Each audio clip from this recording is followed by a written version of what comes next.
A Sanfil tornou-se o quarto grupo de saúde privado português, depois dos gigantes Espírito Santo Saúde, CUF e Caixa Geral de Depósitos. Eu sou um gestor, enfim, de topo. Um rosto desenhado à medida do negócio de 5 famílias tradicionais de Coimbra. Eu sou administrador de 27 empresas.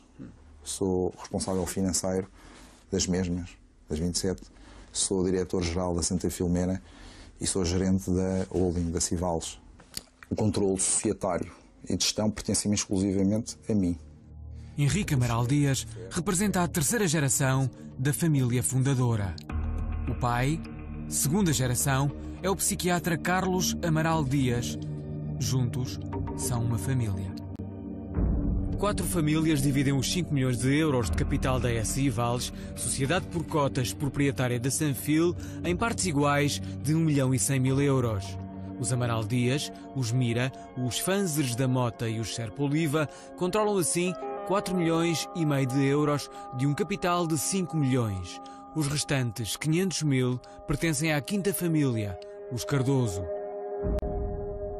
O que ajudou a tornar este negócio de famílias profundamente nacional foi a dimensão da lista de espera dos inscritos para cirurgia nos hospitais públicos.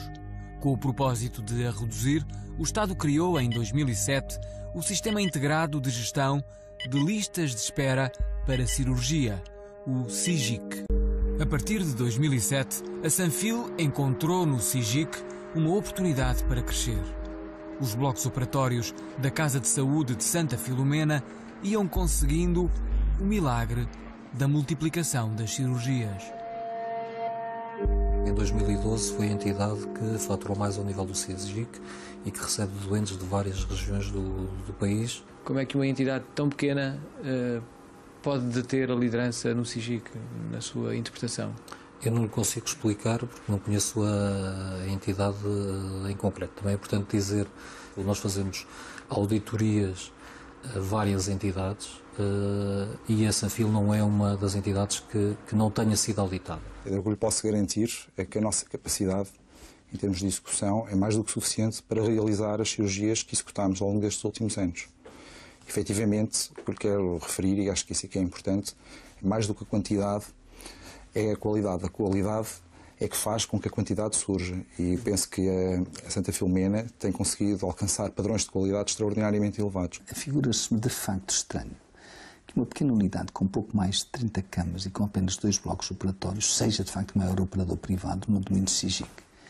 Isto está tanto mais estranho quanto esta mesma unidade tem uma produção ainda assinalável no domínio das companhias seguradoras e no domínio do setor privado. Francisco Faro, administrador hospitalar de carreira, geriu 2 décadas o Centro Hospitalar de São Francisco. Quando a Sanfil tomou posse da unidade, o administrador hospitalar saiu. Hoje, trabalha na concorrência direta da Sanfil. Em 2012, a Santa Filomena foi ao baú do BPN tomar posse do Centro Hospitalar de São Francisco, em Leiria, depois de um complexo processo de reprivatização. Como o Banco da Tragédia Nacional, o Centro Hospitalar ficara na posse do Estado no dia da nacionalização. A Sanfil ganhou o concurso, comprou todas as unidades do Centro Hospitalar, limpas, livres de encargos, por 4,1 milhões de euros. O Grupo Sanfil ganhou músculo, instalando-se em todos os pontos da Zona Centro. A nova administração, presidida por Henrique Amaral Dias, despediu 2 dezenas de quadros, a maioria chefias. Abriu caminho à saída de médicos e dispensou enfermeiros que há anos colaboravam com o Centro Hospitalar. De modo a, no futuro, espero que próximo, possamos criar postos de trabalho. O futuro próximo já é todavia presente. Em 2012, ano em que tomou posse do Centro Hospitalar, o Grupo Sanfil atingiu a sua melhor receita de sempre. Uma publicação promocional eleva a década de Henrique Amaral Dias à frente do grupo à estratosfera da gestão. Com ele ao leme, entre 2001 e 2012, a faturação da Sanfil passou dos 4,5 milhões de euros para os 44 milhões. O plano estratégico do grupo prevê a duplicação das receitas até 2018, ano em que chegará aos 90 milhões. Números que servem de legenda à versão dos trabalhadores despedidos, dispensados ou que se sentiram empurrados. Olha, estes trabalhadores eram absolutamente estratégicos na vida do Centro Hospitalar de São Francisco. E, de uma forma geral, eles integravam o grupo de pessoas mais competentes, mais empenhadas, mais leais em termos institucionais e mais íntegras com que eu trabalhei ao longo de toda a minha vida profissional, que já é longa, como se vê. E a que é que se deveu essa decisão?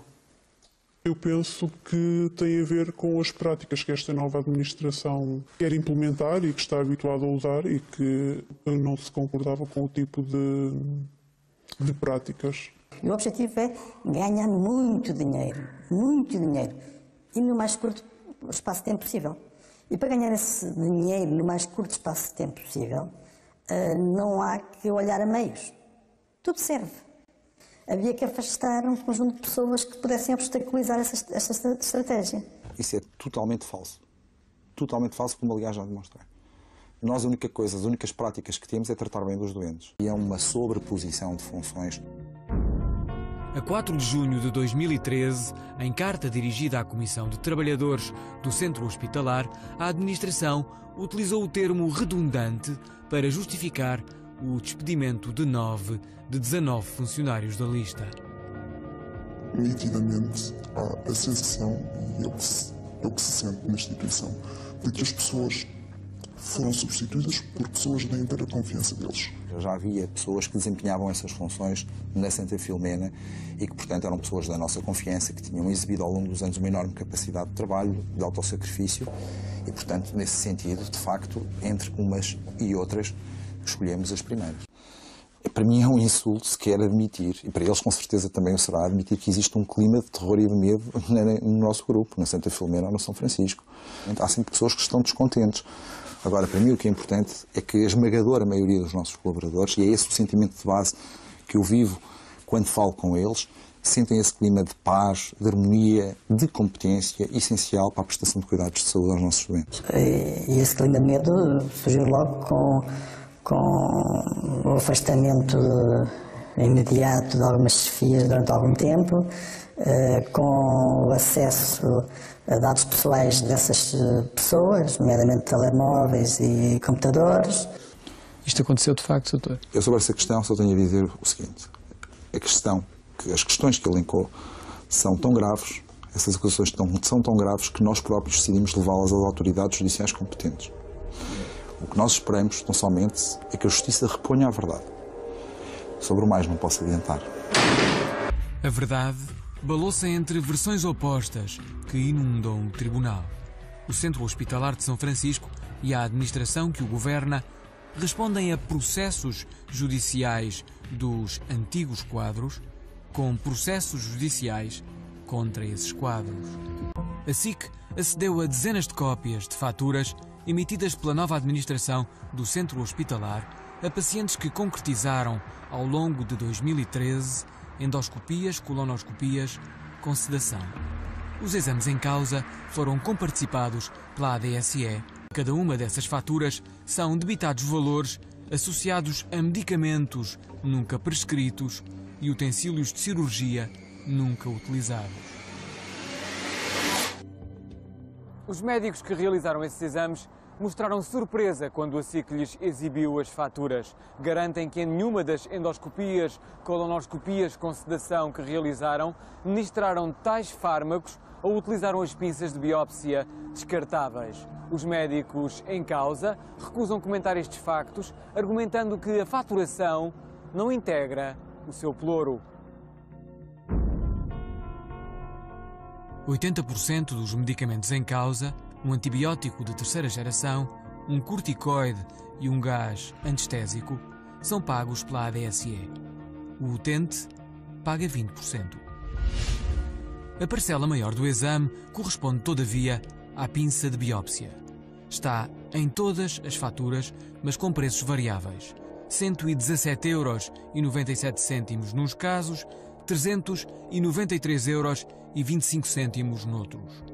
Em todos os casos, a ADSE suporta 80% de um utensílio médico que jamais poderia ter sido debitado.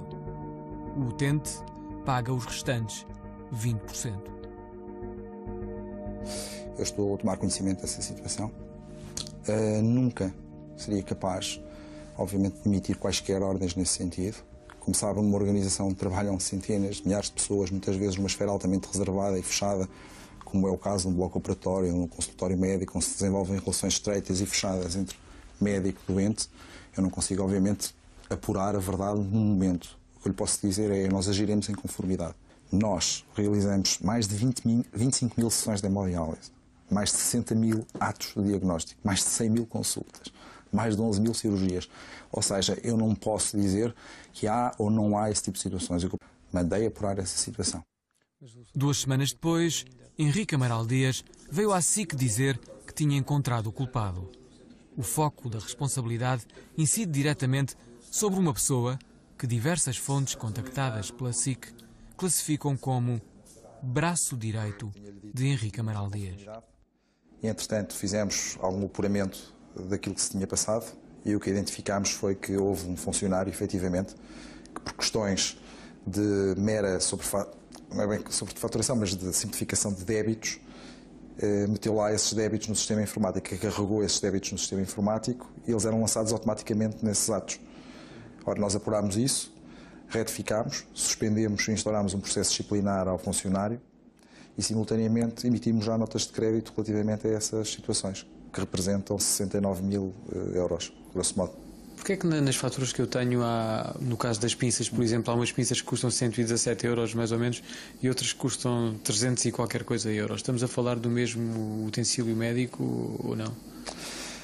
Bem, isso eu não apurei. O que eu sei é que foi esse funcionário que deu essas ordens, pelos vistos, de alterar o próprio preço das pinças.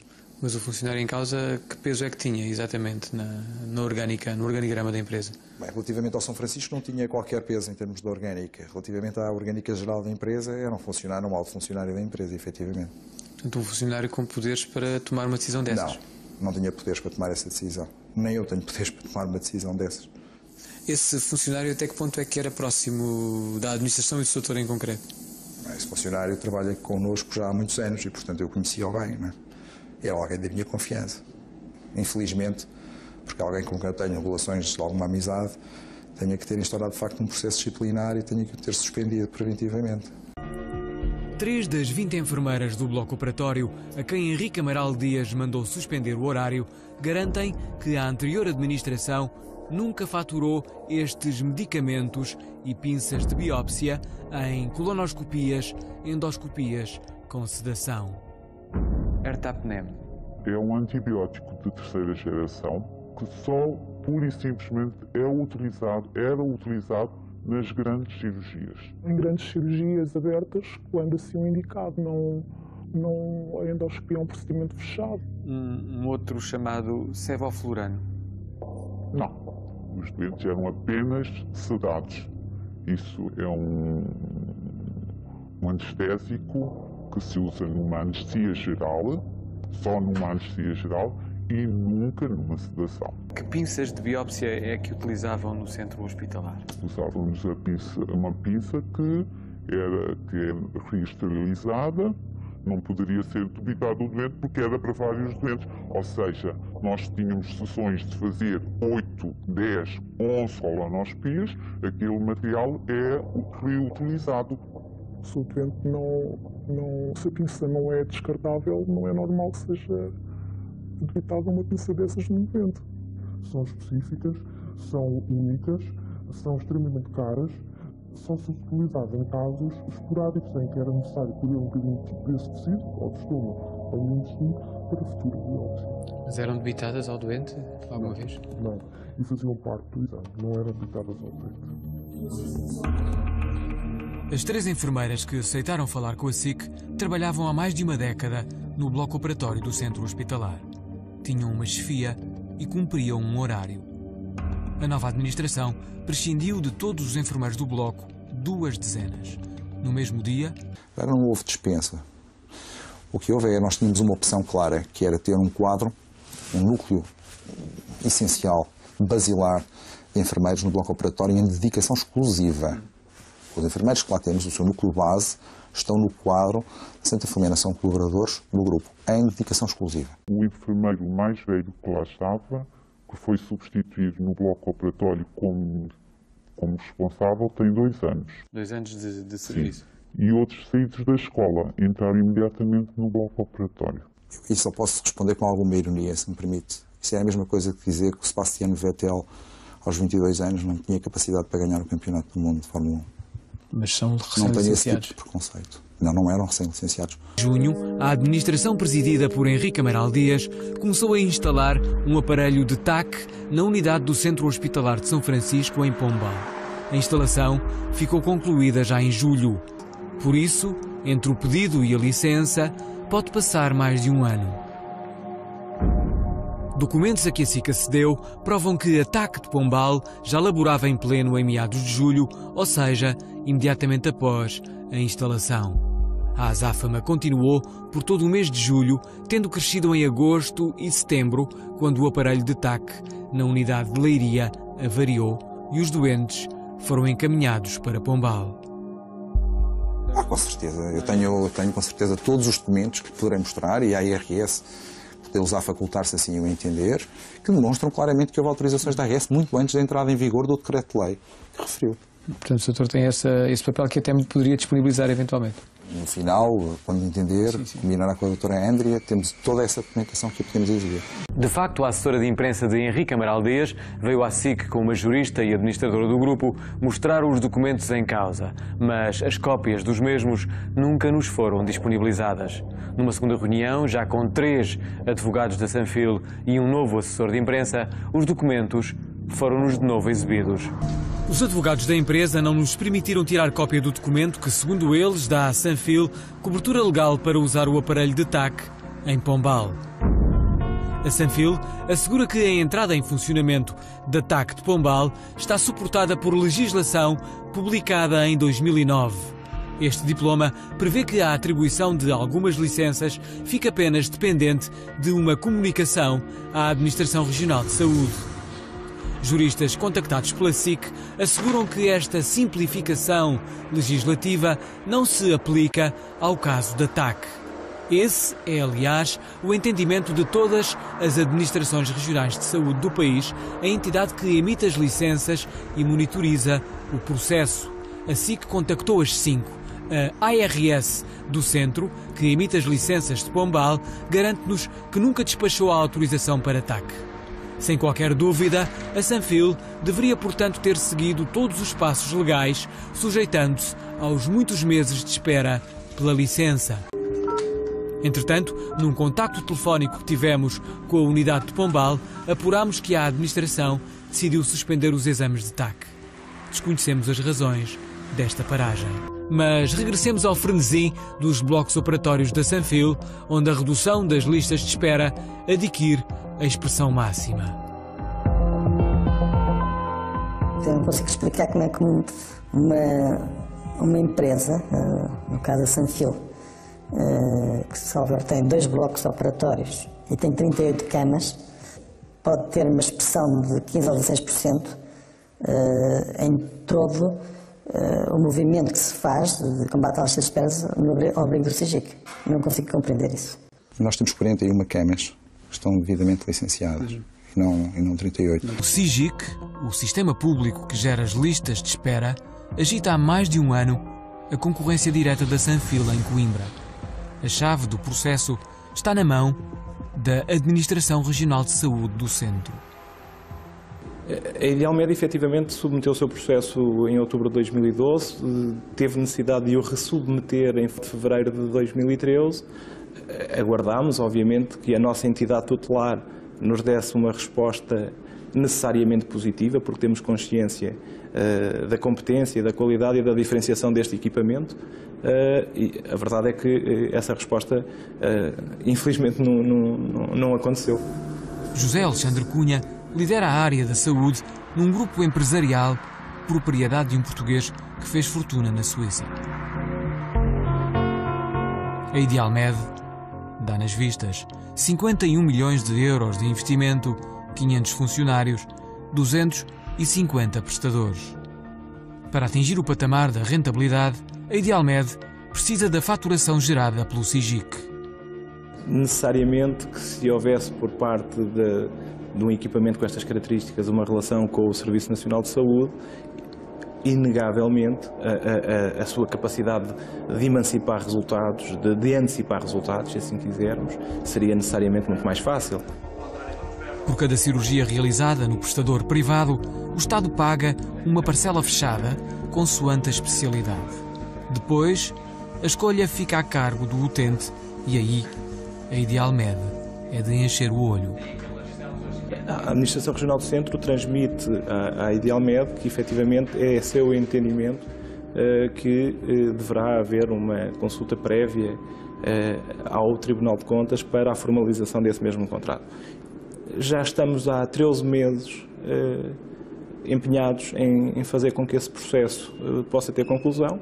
Estamos a falar de algo que não encerra qualquer aumento de custo para o Estado. Permite sim a qualquer cidadão que tenha necessidade de realizar as cirurgias no âmbito deste processo exponenciar a sua capacidade de escolha. A 3 de dezembro, a Administração Regional de Saúde do Centro confirma por escrito à SIC que o processo ainda se encontra em avaliação. 24 horas depois do primeiro contacto da SIC com a ARS Centro, o presidente desta entidade convocou a Idealmed e a clínica particular, outro concorrente com processo de adesão ao SIGIC em lista de espera, para uma reunião. E de repente, como que por magia, o processo ganhou um rumo. A Idealmed aguardava respostas há 13 meses, a clínica particular há 7. Decorrente das últimas reuniões que temos tido com a ARS Centro, estamos a aguardar a breve trecho ficar com o processo concluído. Foi esta a mensagem que nos foi transmitida à questão de dias pela ARS Centro.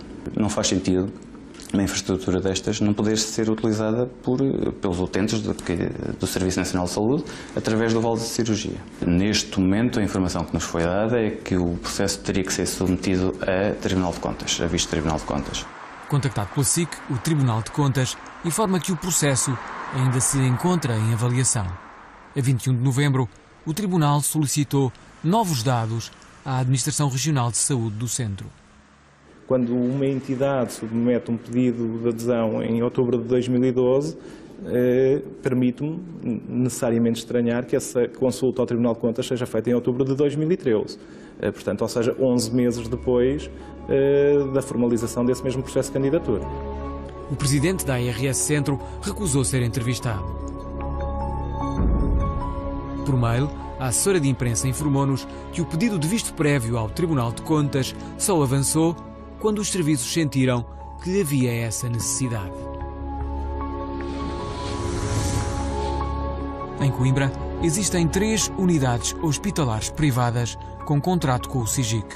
A Sanfil pagou um parecer jurídico onde um eminente professor de Direito defende que o mercado do SIGIC deve continuar vedado a mais prestadores privados. O grupo, gerido por Henrique Amaral Dias, alega ter feito investimentos de vulto a contar com as cirurgias que os hospitais públicos encaminham para os privados. Investimentos que seriam postos em causa se novas unidades, como a Idealmed e a clínica particular, também fossem autorizadas a fazer. Eu acho que cabe à IRS a outorga de convenções em conformidade com a lei. E, nesse sentido, acho que se enquadra a afirmação que acabou de referir. A CSS foi informada da existência de algum parecer relativo à zona de Coimbra? Não temos conhecimento de nenhum pedido nessa área. Sendo um parecer concreto, deverá ser analisado pelos serviços, quer da Administração Regional e possivelmente até da própria Administração Central do Sistema de Saúde. De qualquer forma, deve existir uma preocupação de não existir duplicação de serviços ou de ofertas nas regiões, até também protegendo algum investimento do setor privado, o que não inibe que possam existir mais operadores. O nosso objetivo é criar maior concorrência no mercado convencionado, ou seja, para nós, quanto maior o número for de operadores, melhor é, podendo o doente ter liberdade de escolha. Existe, de facto, a nossa noção de que, efetivamente, a Administração Regional de Saúde tem bloqueado, de forma consciente, necessariamente, este processo. A Sanfil permanece como a entidade privada que mais cirurgias faz em Portugal no âmbito do sistema que gera as listas de espera. Entre 2008 e 2012, concretizou mais de 17 mil, conseguindo 13,5% do total das cirurgias que os hospitais públicos não conseguiram concretizar. O segundo lugar pertence a um hospital de Lisboa com menos 7 mil cirurgias. O principal fornecedor da Sanfil é o Centro Hospitalar da Universidade de Coimbra, cujo presidente do Conselho de Administração integrou diversos anos a lista de colaboradores da Sanfil. José Martins Nunes recusou ser entrevistado para esta reportagem. O anestesista de Coimbra, antigo secretário de Estado do último governo de Cavaco Silva, foi convidado de honra do jantar de Natal de 2012 que a Sanfil ofereceu aos trabalhadores semanas antes de tomar posse formal da Unidade de Saúde de Leiria. João Manuel de Serpa Oliva, rosto de uma das 5 famílias donas da Sanfil, deputado do PP com mandato suspenso, foi, até outubro de 2008, chefe de serviço de ortopedia dos hospitais da Universidade de Coimbra. Joaquim Mira, representante máximo da família Mira na empresa que lidera a Sanfil, foi oftalmologista do mesmo centro hospitalar até à aposentação, em 2012. Alfredo Fanzeres da Mota, da família Mota, permanece como diretor de Urologia e Transplante Renal. O controle societário e de gestão pertencem exclusivamente a mim. Portanto, esses médicos que refere não tiveram qualquer interferência no âmbito do SIGIC. Rita Cristóvão, diretora de operações da Sanfil, foi uma das últimas aquisições de Henrique Amaral Dias. A técnica era quadro da Autoridade Central de Sistemas de Saúde, a ACSS, com o pelouro do SIGIC. Uma mera coincidência faz-me lembrar aquilo que eu costumo ensinar aos meus alunos: chuva em novembro, Natal em dezembro.